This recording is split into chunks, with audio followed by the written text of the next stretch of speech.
Hello, everyone. My name is Nathan Merkel. Welcome to Sports Stories, the podcast. This Sports Catered podcast will discuss different stories that we as humans have experience in, with, and through sports. Hopefully, providing context to the following questions. What makes sports so special? And how do sports impact us as humans? I'll dive headfirst into these questions through some critical conversations with a wide variety of guests on the show. With my current background in research and academia, I'll be looking to bridge the gap between practicality and research. I truly hope you enjoy the show. Thank you. All right, everybody, welcome to episode 2 with Brian Leahy. We're going to recap episode 1 and what we talked about a few weeks back. Episode 1 was an introduction to Brian, his love for the Dodgers, some strategy for baseball, the evolution of it, the ABS system, and also including the human element. And to pick up where we left off with last episode, we ended on a question that I asked him about robo-umps. And so we're actually going to start this episode directly with his answer of robo umpires in the MLB, the age-old question of the salary cap in the MLB, and should there be a floor and a cap? And then what do contracts look like? Also, should there be competitive balance? Let's look at like the example of the A's, who've historically been decent. They had their time to shine, but now they kind of suck. And so do we need balance? Do we need competitive balance in baseball? Do we need these juggernauts? Or do we need these really sort of lowly funded teams? And then also, what does the future of baseball look like? So I hope you enjoy the episode. I know the minor leagues, I think it's AAA, AA, they implemented robo umps. And my take is I don't approve of it because of the human aspect. And I would much rather, like you stated, I would much rather have an ump there with an ABS system in to get the calls right, rather than a Chinese backflipping robot, karate kicking robot. Right. Like one of those things. And so I don't know. I'm really not a big proponent for robo umps. I understand, based on your argument, I understand the reasoning behind it, and I get the fact of getting calls right, the accuracy of it, with the ABS system where they can track the ball and they literally show point inches off of all this stuff. And so to that measure, I do agree, and I do like the idea of the accuracy, but I am not a fan of taking humans out of the game in order to make the game better. And I just think that to go back to your point, I also think baseball will always be America's pastime, and I think it's doing a disservice to the game to take humans out and put technology in. And so my thought is I would much rather have this ABS system and people would be able to challenge rather than having robo umps. But I'd love to hear what your thoughts are.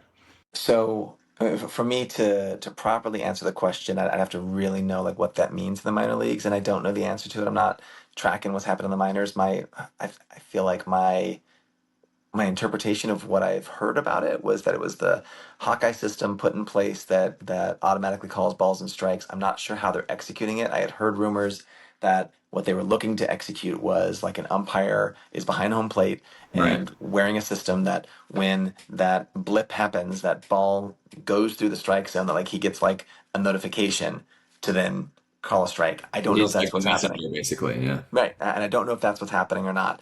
I would say that it's interesting. So my daughter is 10 years old. She is a Dodger fan, but she's 10. Like she stayed up with me trying to watch like game 7 of the World Series this year. She fell asleep after I went to extra innings and she asked in the morning who won, but she's not a hardcore fan by any stretch of the imagination. And I doubt I was when I was 10 either.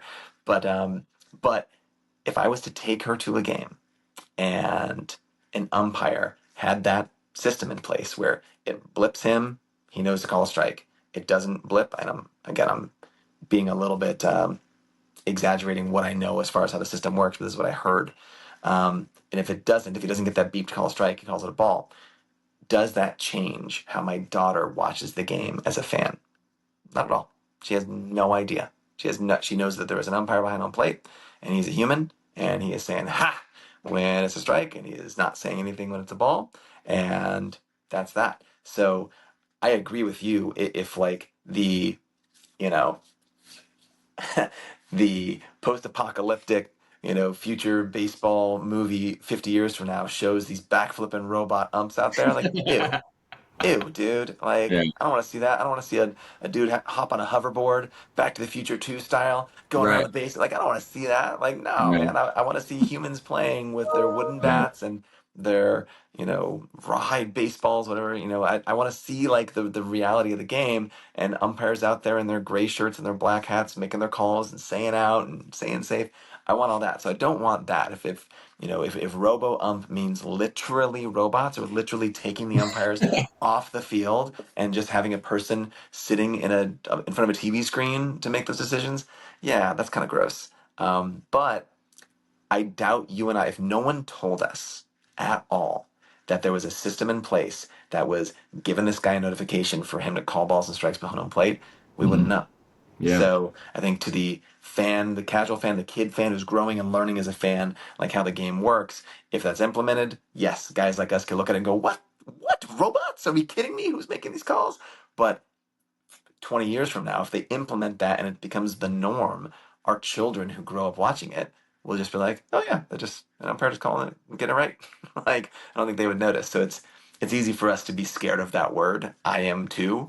But I think balls and strikes is the uniquely most difficult part of umpiring. So Yeah. what they can do to help is great, but entertainment matters too. So if they think that the ABS system is entertaining and makes it, fairly fair with a chance for, overturned calls and the fans go nuts for that, then I wouldn't take that away if that's a cool, entertaining part of the game. And so far, I think overwhelmingly people who are analyzing the game are saying like, well, this is actually pretty cool so far because fans are going nuts when it happens, and that's a good thing. So, yeah, I would, if that's good for the game, I'd stick with that over the overall, quote unquote robo ump. But my hope would be if they did go that route, it would not be true robots eliminating humans on the field. I do like the, I don't know, I don't want to call it the poetry, but just like the imagery of watching a game and understanding. And I do it myself, and forgive how loud I'll be on this, but like when I'm umpiring, and I haven't umpired in a long time, but when I did, like everybody has a unique call, like a strike call. Mine was ha, like going to like, I like that. And then strike three would be like ha ha, going the bow and arrow style. Like Yeah. some guys are like ha, and some guys are like ha, and like that's unique and cool to watch. It makes the game, something special and different, and you like seeing those calls and how that happens. So I wouldn't want to lose that. That's a unique, fun part of the game. It just adds a little spice to it. So don't want to lose that stuff, but do want to do everything to get the calls right. If they could find that balance where I'm still seeing those umpires with their cool calls and doing their thing, but they're getting it right more often, I'm all for that. Yeah. Do you think this makes me interested with I think the word that I'm getting so caught up on is robo. I think if they just did like implementing assisted, like robo assisted or like something, it's because I think when you say robo ump, it just makes it feel like this we're literally putting an AI chatbot behind home plate and that'll be spinning a ball, strike, whatever, and it'll come out and tell you. But I think if it's like humans being assisted by robo, I fully agree. I think that would be the better way of doing it. But I wanted to ask this question with the implementation of VAR, video assistant referee, with like soccer overseas, and now I think in the MLS a bit. Like if a goal happens or offside or a foul or anything, the ref will actually get pinged in their ear and be like, "Hey, this is the VAR. You should take a look at this." And they Right. go to TV and watch the replay. Do you think I'm not in tune with baseball as much, but is that present in the MLB? Like I think the only way that happens is if somebody challenges, but Right. they don't go and like like with soccer, they don't go to a TV and they don't rewatch the film.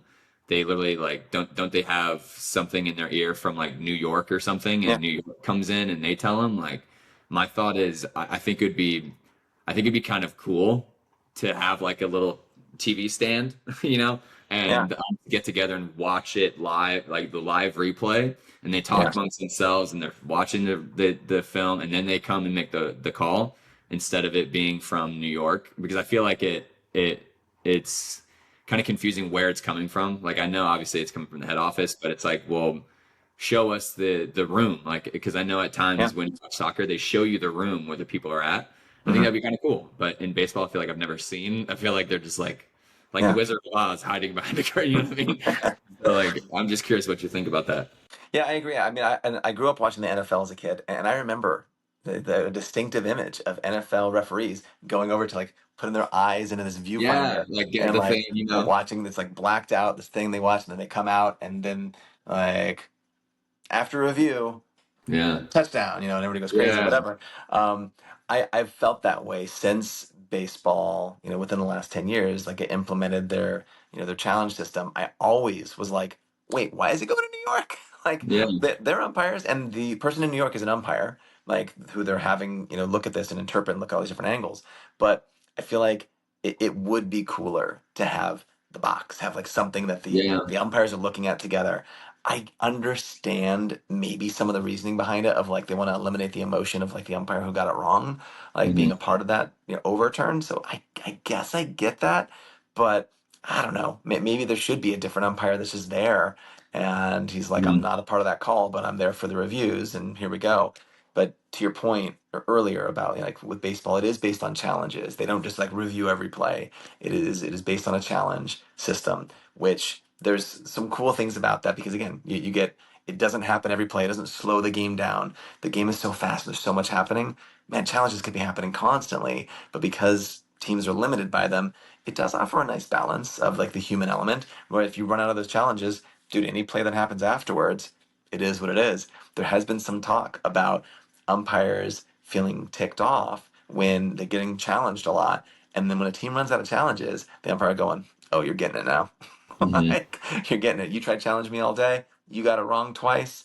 I can call. I'm going to call one off the plate now. I'm going to call one below the zone now because I'm mad at this player or maybe mad at this team. So there is that element that still can happen. So I'm a big balance guy. I don't want to turn all Jedi Knight on you, but like I think balance is such an important part of life for everything. So I am very comfortable with baseball finding a balance of where we want to get the majority of calls right. We like the Hmm. entertainment value of the challenge system rather than just like robots taking over everything. So I do Hmm. like that balance, and I hope that's what the balance they find, even if they go a step further to quote unquote robo umps, which I think is just like Hawkeye system telling an Yeah. umpire. But I'd still want to see some human element there because I'm with you on that. I agree that I like that. I just want the human element to have as little impact on the outcome of the game as possible. I like the spice that they bring to the game, but I don't want them to impact the result of the game. Hmm. Yeah, I agree. It's funny when you mentioned like thinking back to football, they go under the hood, all that sort of stuff. Like, I just think that'd be so cool in baseball, like especially in postseason. I think if they implement it in postseason, like I think that would just be so cool with the amount of tension that's there. Every pitch matters, all this stuff. Like, there's a TV somewhere, and the umps go and gather around this fully covered TV, and they come in and do a call. Like, I just think that'd be really cool. But yeah, it's really interesting to think about how much technology are sports willing to allow into sport, and like how much assistance is assistance without taking it away from the humans. And so I really hope in the future with the way that technology is growing, I just hope that league offices don't get enticed to start blurring those lines and start like flirting with how much can we put in Yeah, without taking humans out. yeah, And so I'm curious where baseball will be in 20 years. And so maybe like every ump is gonna have a piece in their ear, and every call will be just given to them, and they're just there for the theatrics. right. Like maybe that'll Right. be the future, or maybe they'll be like, screw it, scorched earth, all technology's out, going back to the old school. I don't see that happening, but Yeah. like I'm just curious of where it'll be. But I wanted to ask this next question. I think is a very controversial, especially for the MLB and where baseball is in America. Every other sport has a salary cap, Hmm. but baseball does not. And I think what was really interesting, I don't know if this is right, so correct me if I'm wrong, but I think Shohei's contract was worth like over half of the Blue Jays' team contract. from the like last year, and I think like a who maybe Shohei is probably worth more than the Orioles' entire team contract or like the entire national team's contract system. Like I just think it's really interesting. And I'm curious what your thoughts are on a salary cap for the MLB.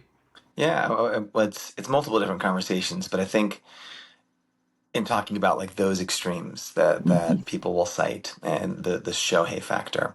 Yeah. Shohei is such an outlier that I think it's unfair to even think about his contract, period, for anybody. Because when it came to his contract, everyone was like, what is this dude going to get? Because he's a unicorn. We've never seen it, and never means never. Like people are like, he's Babe Ruth. No, he's not. Yeah. No, he's He's not. better than He's Babers. he's better than Babe Ruth, man. And I know, like, look, there's old school people that would fleece me for a comment like that. I'm not here to argue that he is better versus his peers than Babe Ruth was versus his peers. Babe Ruth playing against all white players that then went back and drove a cab or farmed in the offseason is not comparable to these professional athletes today. But yes, Babe Ruth did dominate at a higher level versus his peers than Shohei did. I'll acknowledge that all day long. All day long. The thing that's always cited is Babe Ruth hit more home runs than teams hit. Yeah. So yeah, that's crazy. That is nuts. That's whatever. But Shohei being able to be one of the top 5 hitters on the planet and being one of the top 5 pitchers on the planet at the same time is unique, and I don't know if we'll ever see it again. I know there's guys that would like to do it. Paul Skeens was a two-way player in college and very successful at it, and then as soon as he went professional, it was like, no, no, just pitching. Pitching. It's so hard, not just to be good at it, but for your body to recover from how taxing pitching is as a starting pitcher. You spend the next 4 days recovering your body to prepare physically, but then you are mentally attacking the game plan for that next team and how those hitters hit. You're putting your all into that. It's so hard to find the time to also stay good at hitting. I don't know if we'll ever see it again. So his contract was so unique, and it wasn't thought up by the Dodgers. He thought it up. He and his agents, they were like, we know this is unique. We know that a fair contract for Shohei Ohtani will cripple any franchise that takes it. Yeah. And you're a Cardinals fan. Cardinals had Albert Pujols, best first baseman of our generation, top 3 first baseman of all time, maybe even an argument for the best first baseman of all time. And he was so fun to watch. I'm not a Cardinals fan, and the Cardinals have broken my heart many times. But I still acknowledge how great the machine was and how cool Albert Pujols was. But what he was asking for, and the way that the baseball structure is, which is so unique compared to other sports, is the Cardinals got to, not that they did it on purpose, but they got to take advantage of cheap peak Pujols. They Mhm. got Pujols during the first 6 years of his career where he was under team control, where the first 3 years of it could be league minimum with minimum raises, and then the next 3 years of it were arbitration years where, like, okay, what do other players in year 4 make based on this and this and that? And so he was making pennies for the amazing things he was doing and winning championships for the Cardinals, in his younger years. That 2006, in his prime, he was right in the middle of his prime there, and then he won another one in 2011, right before leaving the team. But they got to take advantage of cheap Pujols. If they Mhm. had signed him to the deal that he was worth, that the market was dictating, which he ended up signing, I think, 10 years and 250 million or 10 years and 240, whatever it was that the Angels got. Look at what happened to the Angels. They were crippled by that Yep. contract, and they sucked after that. The Cardinals continued to win because they were like, we're willing to pay some of this money. And is that good for baseball? No, man. Pujols should have been a Cardinal for life. Like, Yeah. look at the appreciation he got when he came back at the end of his career and had that final hurrah with them. Dude, I was rooting for the Cardinals then too. Even as a Dodger fan, I was like, you know what? I would love to see old Pujols, win another championship with him. That'd be so cool. Yeah. I love seeing a player stick with his team. And and it's so rare, but I love that. I'm a big Dodger fan. Clayton Kershaw is my favorite player of all time. And he wouldn't be if he left after 6 years to go chase the next big contract. The Dodgers found a way to keep him around without him crippling the team. And it was amazing to watch. And even through his ups and downs, it was so cool to be like, that's our guy. That is our guy for better or for worse. Pujols should have been that guy for the Cardinals for better or for worse. And contracts hurt that. Well, Shohei was so good and so different that if you really got his market value, whatever team signs him would be crippled by that. So he and his agent came together and said, here we go. 700 million is the number. 10 years is the number. But because we're following the rules of baseball, we're going to defer that. And he's only going to take 2 million a year. And he'll defer the other 68 million. And that will make it so that whatever team signs him does not get screwed over by having him. And they presented that to the Blue Jays, they presented that to the Angels, they presented that to the Dodgers, they presented that to any team he was willing to entertain. The Dodgers were fortunate enough to be a team that he decided to sign with. After that, they didn't offer more money than the other teams. He was like, here's the deal. Do you want to do it? And the Blue Jays were like, yeah, we'll do that. And I think the Yankees would be like, yeah, we'll do that. And the Angels, actually, they balked. They were like, no, I don't think we can do that. And the Dodgers were like, sure, yeah, we'll do that for sure. And it's so unique that people could pick it apart all day long, but like, he's unique. Where it got bad is that 1 year, 2 years later, the Mets were like, oh yeah, well Soto's going to get a bigger contract and we're not deferring anything. Good for you, idiots. That is going to blow up in your face for years. That's going to cripple that franchise for years. He's already on the disabled or the injured list right now, and he will continue to be later on because that's baseball. That's the way it goes when you're a big, strong, hard-hitting outfielder dude. It's a 15-year contract that he's going to be screwed for years. It's horrible to see that happen to a player and to a team, but it's the reality. So back to salary cap. I think that conversation can only even be explored if there's a salary floor because Major League Baseball, compared to other sports, no sport exploits their young talent worse than Major League Baseball. And that's a big part of it, is that the players are like, you get us for so cheap when we're young and good that we're going to stick it to you when we are veterans later on. And you're going to be paying Albert Pujols $25 million when he's 40. And he won't be as good. And he wasn't. Pujols was bad for those 10 years with Anaheim because he was a human being. Most human beings start to decline after 30, and he was 31, allegedly. 31 when he moved over to the Angels, and it was a very precipitous decline for him. He was not the same guy the second he went over there. And even his last year with St. Louis, there were lots of other things where you were like, ooh, he's not what he used to be. And that's normal. So, but because he was so cheap as a young player, it's his job to go, okay, now pay me because you didn't pay me before. You got to pay me now. So the only way a cap works is if a floor works too, to go, all right, teams that are not willing, the Marlins being like, all right, I'll take all this revenue sharing, but I'm not going to spend it on any players. Like that has to change. And going to a full balance, I like what the NBA does in that they go, all right, I'm not the NBA expert, so please forgive me if I misspeak here, but it's something to the effect of, players and owners are splitting revenue. We get 50-50. And they define contracts of like, this is a supermax contract. You can't pay this person $700 million because you want to. He's a supermax player and that qualifies for a certain chunk of your whatever and goes around. I would argue though that there's good and bad to that. Like being a fan is such a unique experience.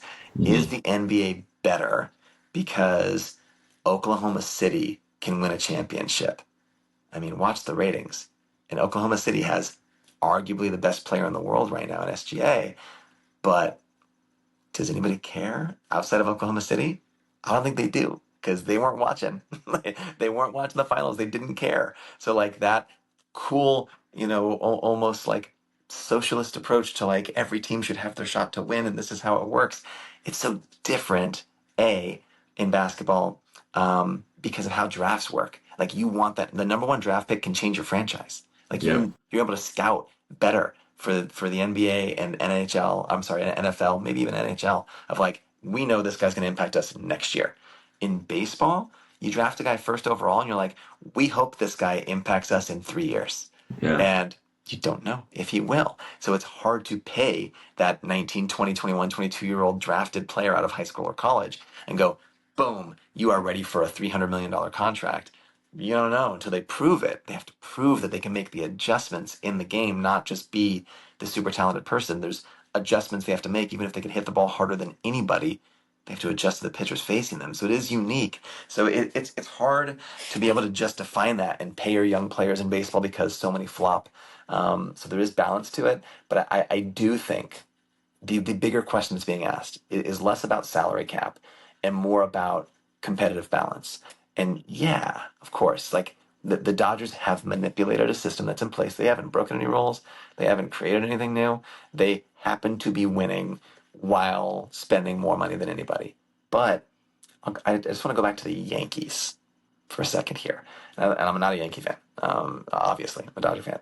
But the Yankees used to dominate the talk of the sport when they won 4 championships in the late 90s into the early 2000s. They won 3, the last team to win 3 consecutive championships. And they spent more money than anybody and all that stuff.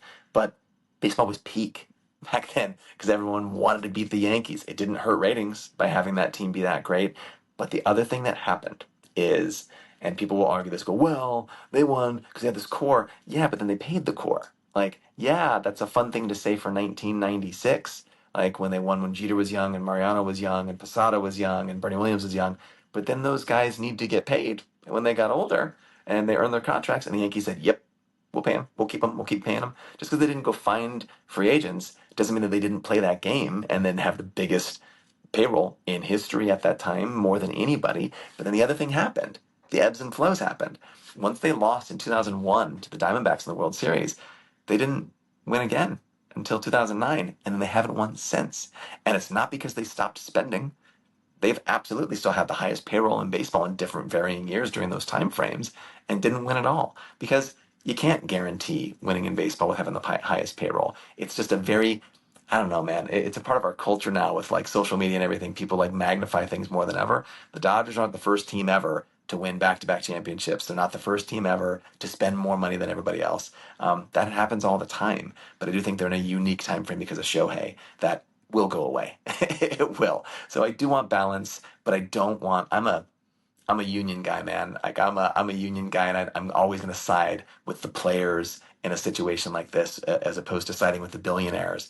But I do also appreciate that you need the billionaires for the sport to exist. So I think balance has to happen. And I think the only way that balance happens is to go, how can we work on our revenue sharing so that the lower teams, from a revenue perspective, are required to spend the money they get on players, and that the higher teams do have more set limits so that it can be a more level playing field. But I'm going to say something so controversial here. So controversial. Like, I think that Major League Baseball is better when the biggest market teams are in the conversation. Like, the Dodgers should always be in the conversation. The Yankees should always be in the conversation. The Red Sox should always be in the conversation. I mean, even the Cardinals, even though St. Louis is a smaller market, that fan base is so rabid for baseball, they should always be in the conversation. They should have the money to be in that conversation. Like, and the Marlins should win a World Series once every 30 years. Yep. Like, no offense. And actually, look, they've won 2 in the last like 30-ish years. They won in 97, they won in 2003. That's really cool. Like, there's 30 teams. So on average, every team should win once every 30 years, I guess. But like, not really. Also, like the bigger market teams going to the NBA, the Lakers should be in the conversation. The Knicks should be in the conversation. Should OKC always be in the conversation? Who cares? Like, it's cool that they won, and they should win when they've got a really good player like SGA and whatever. But like, it shouldn't be because of this like socialist approach to it of like, let's all take turns. Let's take turns winning. That wouldn't be fun. There's no fun there of like, we rotated around and one team won every 30 years, and that was how it should be. Like, that doesn't help the global sport. Like, some teams that have 15 million fans living in their city are going to clamor for it more than the team that has OKC has a couple 100,000 people living in that city. So cool they won. I don't care if they don't win again for 30 years. Next. Yep. Like, moving on. And I think the same thing for other sports too. The Kansas City Chiefs, they are America's team right now. When Pat Mahomes is done being Pat Mahomes, they won't be. They won't be. And that's okay. That is totally okay, because it makes you, I mean, I don't know if you're a Chiefs fan or not, because like Missouri-based, whatever, but like, that should make it that much more special that you won when he was there and you won when you did. And for me, check with me in 10 years when the Dodgers implode and suck, when Shohei disappears and these other guys get too old, and it doesn't matter. It'll be closer than 10 years because Freddie Freeman's old, Shohei's in his 30s, Mookie's in his 30s. Like, the Dodgers are the oldest team in baseball. Their ride is ending real soon. It just is. And I do welcome, even to being a Dodger fan and enjoying the ride, I do welcome balance. But the word should, if MLB goes, it's cap or bust, then we're not having baseball for a long time. And nobody wants that. It's a great game right now, and it's a popular game. they need to find a balance to just go forget cap, talk balance. Maybe that's a cap, maybe that's a floor, but balance has to be the thing that happens so that you don't have the tanking teams, which the NBA is dealing with right now too, which is the big deal with tanking. So I think all sports deal with it.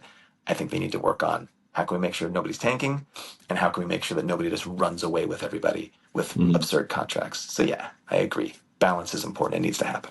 Yeah, I fully agree with that perspective. I think it's really interesting. And I think coming from just like a general viewpoint of the league, I think a lot of people that probably aren't super passionate fans of baseball don't understand the viewpoint that you're presenting here is because people just see these mega contracts, and like with Juan Soto, the Shoheis, the what Albert got, and all these contract extensions and deals that happen. And I feel like the everyday fan, you're just seeing, you're like, whoa, 700 mil, what the heck? Like this is nuts. And then Yeah. like, oh, 750, wow, like this is way too much. And that's when I think people start to think, oh, well, should there be a cap? But like you said, I think in order for a cap to be there, there needs to be a floor. In order for a ceiling to exist, a floor needs to exist. So Yeah.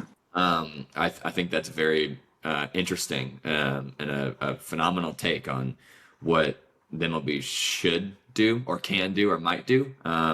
In my perspective, do I think the MLB will ever do it? I don't think so, because like you said, I think it'll take away from the nuances of the game and just like the strategy, the salary, all these things. And like in order for that to happen, they need to maybe pay the younger players more, or there needs to be a different CBA, and so I think there's just a lot of weeds and confusion in that. I don't know when that'll ever get fixed, but hopefully at some point there will be better contracts for younger players, especially in the farm system and things like that. Like I've heard minor league teams and players are making like 30 grand. I don't know, No, even nothing. that. No, So not that. Not that. Like it's far less than that for like your average minor league player who didn't yeah. sign a multi-million dollar signing bonus. Like that's the biggest Hmm. thing is like they'll all get paid the same based on like their amount of time that they're playing down there. But those signing bonus guys are like, I signed for 9 million. That money is mine. I'm good. It's okay Yeah. that I'm only making $1,000 a month right now. Like whereas the other guy's like, well, dude, I was a 20th round guy, man. I signed for 15 grand. Yeah, I put that into an account and for savings, or I paid off some student loans or whatever. And yeah, now I'm literally making $1,000 a month right now. Right. Like Yeah. it's rough. I think that yeah, baseball needs to do a better job of helping their young players and not taking advantage of them. The only sport that does that. Like they're so bad to their young players. So I don't blame them for going, I did my time. I did my Yeah. 6 years of being under team control, and it's time for me to really get paid right now. And that Yeah. makes up for it's not just that I'm worth 45 million a year. It's that I was worth 20 million a year back then, 30 million a year back then. I'm making up for lost time. And Right. yeah, baseball's unique in that regard. And I'd love Yeah. to see a balance to that too, because I don't think it's good for baseball to have and Albert Pujols, to forgive me for focusing on him, but to have this dude who is this dead weight, like dragging down a team, going, well, we have a chance, we could sign these other players, but we can't because we got to pay this 40-year-old $30 million right now. Like it's undeniable that a guy will not be as good then later on. I think those massive contracts, they overwhelmingly do not work out, and that's for everyone. And the Dodgers have several of those right now that are going to be really ugly at the end, and everybody deals with that. So I would love to see younger good players get paid for their value for what they're doing, and when they should be valuable is when they should get paid, and that's the NBA does a better job of that. And I'd love to see the MLB get there so that the revenue gets shared equally between players who should be getting it when they should be getting it. And a goal for me would be it's fun to see a player get to stay with his team, for a team to find options to be like, I'm the Marlins. I have a really good player right now. Sandy Alcantara is their best pitcher right now. Would love for them to find a way to keep him, like Yeah. to because fans want to come back and see their people again. I've one of my biggest joys for me in the last 20 years has been watching Clayton Kershaw because he's been there year Yeah. after year after year. So that was a fun thing for me because he was our guy, and I love seeing that for any team. So I'd love to see teams that have their special guys right now be able to find a way to keep them. Yeah. Yeah. I fully agree with that, and I'd love to And on a hypothetical, not necessarily a hypothetical, but this will be the last question to end our episode here. And we sort of alluded to it a little bit when we were talking about robo umps and the ABS system, but like a short little like snippet of what you think baseball will look like in 20 years. Like baseball goes through ebbs and flows. We're like right now we're in the era of every single opportunity of analytics matters. Every pitch, every steal, every out, everything. And we're sort of in like the home run strikeout era, where people are just going for homers and dingers and triples and doubles, and people are striking out more. Curious, what do you think? Maybe 20 years baseball. What's your thought of where it'll be? Um, I don't think it'll look that different from how it Yeah. looks today. However, I do have like a couple of hypotheticals that I'd like to see. I started this conversation today talking about pitchers and how I think that that's been the biggest shame that I've seen over the last 25 years to go from like a sport where a pitcher was a superstar because he pitched in the seventh, eighth, ninth inning regularly. Randy Johnson, Pedro Martinez, Greg Maddux, like that era of player. Um, we've seen it just get less and less. Like the starting pitchers are less of a big deal. I would love to see rules put in place that help protect starting pitchers, help them to be able to be a bigger impact on the game, help them to be a bigger focus on the game, and not just be these 5 inning guys that air it out and then you turn it over to your bullpen. So I'd love to see them find a way from a theater perspective to embrace starting pitchers. And a big part of that is helping them to stay healthy. So when I learned to pitch, I expected to throw every pitch of every game. I expected to be able to be healthy enough to get myself through a whole game. I getting taken out of a game as a little league player, high school player, even as a college player, it's like a slap in the face to you. You're like, I'm not out here I'm here trying to finish my game when I start. That's what I should be trying to do. And doing that, I was not throwing at 100% effort every pitch because I couldn't sustain that for 9 innings. There's no way. So, and no one could back then even. It's not that players are weaker now. It's not that Nolan Ryan was tougher than these guys. Maybe he was, but he wasn't throwing 100% all the time. He was a gifted dude with a gifted arm, but all pitchers back then, they paced themselves in the game, and that sometimes would inflate their ERAs, I'm sure, because earlier in the game they're like, I'm only throwing 88 right now, but you get me later in the game, I'm gonna try to hit 94 because I'm gonna air it out when I need to. And so I'd love to see baseball find a way to prioritize starting pitchers again, find a way to help keep them healthier, find a way to get them deeper into games, maybe even have motivation for a team of like, you lose your DH, and there's been talk about this type of stuff, like you lose your designated hitter if you take your starting pitcher out before the fifth inning or before the sixth inning or before the seventh inning or something like that. So I'd love to see some stuff like that, and have a greater value on that. I'd love to see a greater value on accuracy as opposed to velocity. But if they can't get that under wraps, I mean, in 1968, it was called the Year of the Pitcher. And famously, the next year, Major League Baseball changed the height of the pitching rubber, or the pitching mound, changed it because pitchers were so dominant. People like to credit Bob Gibson as being like the only guy who did that.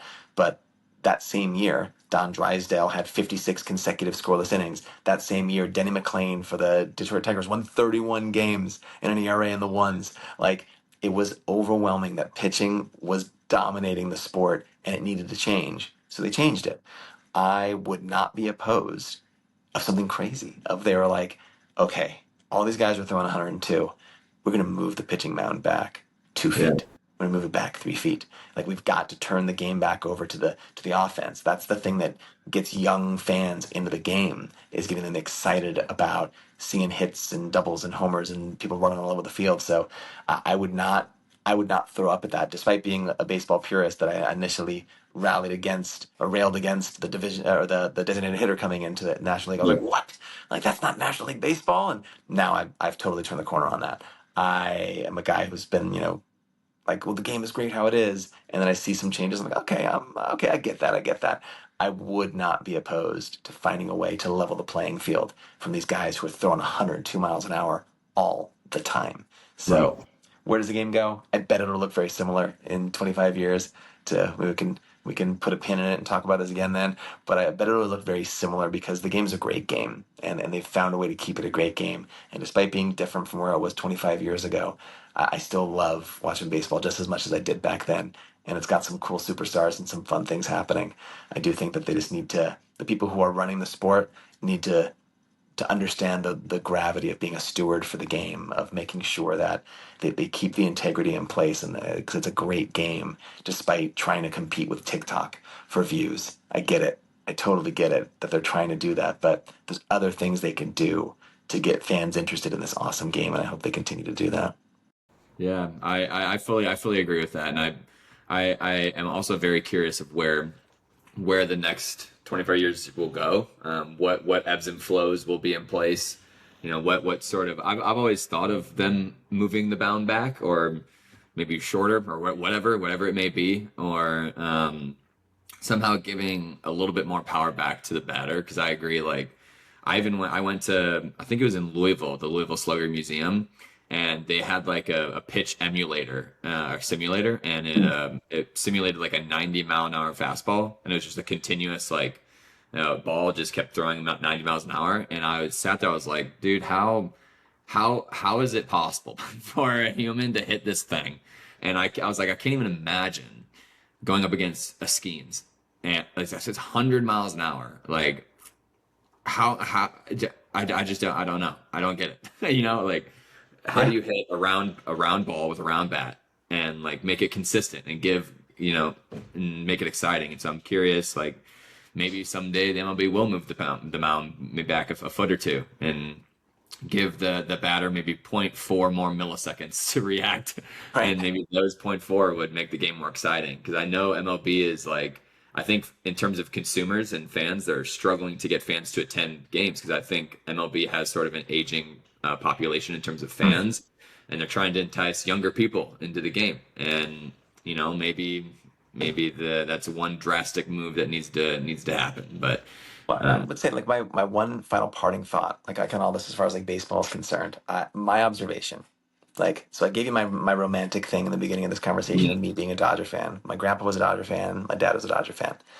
But what truly made me a Dodger fan, it wasn't my dad cramming it down my throat, because he really wasn't. He didn't cram it down my throat at all. But it's because I lived in Southern California, and I had regular basic TV.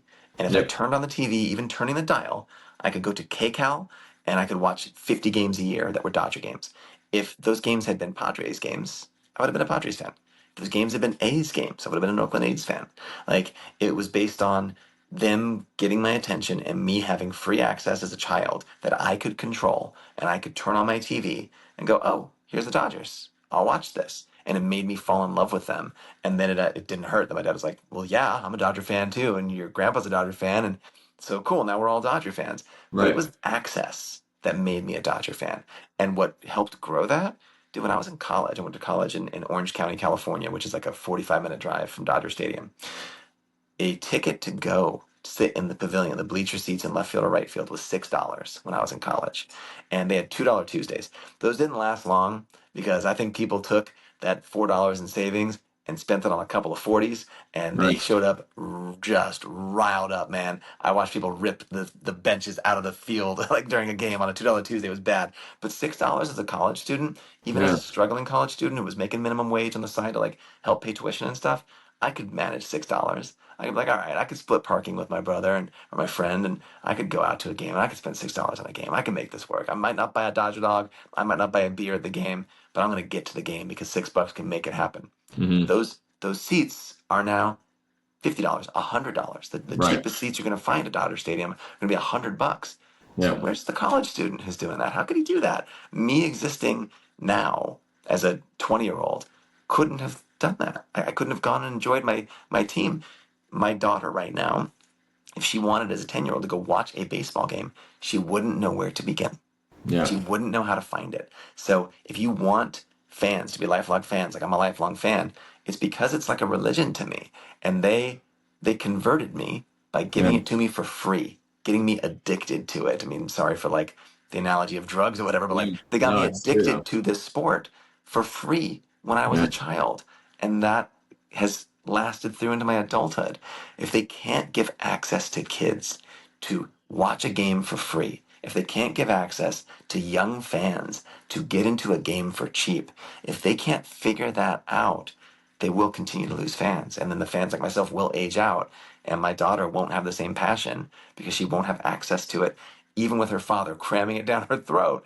It Right. doesn't matter. If she can't access watching her team for a low, easy cost, easy access, then all is lost. And that's the biggest. It's not about pitching. It's not about umpires. It's not about pitch count, or sorry, a pitch clock. It's not like Mhm. all those things that they're championing right now. Like, we're doing a great job for baseball. That's what's bringing fans back. I don't think that matters. I Yeah. think what matters is, can young fans get addicted to this game for free early? If they Mhm. can, they'll be there for life. And they're not succeeding in that right now because it's so hard to access.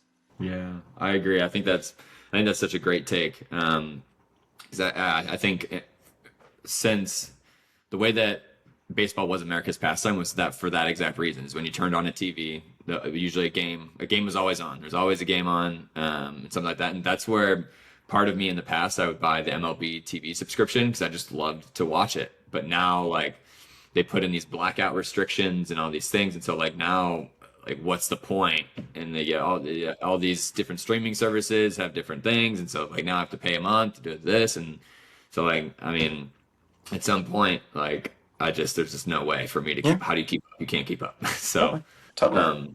yeah. But I loved this conversation. I think this was great. I'd love to do another one in a year or two and see if all the things we've said stack up Totally. and if we agree to what we said. But thank you so much for joining for the episode and talking baseball. And I hope everybody out there enjoyed it. So thank you so much, Brian. Awesome, man. Thanks for having me. Talk to you soon. Yeah, absolutely. All right. Thanks, everybody, for tuning in to episode 2. That concludes the 2-part episode series with Brian about the MLB. I'm hoping to do another episode like this in the future, sort of the same style of what I did with the NHL. It might be sort of a state of the league address about the NHL and the MLB. So hopefully you enjoyed that, and stay tuned for more episodes in the future. Thank you.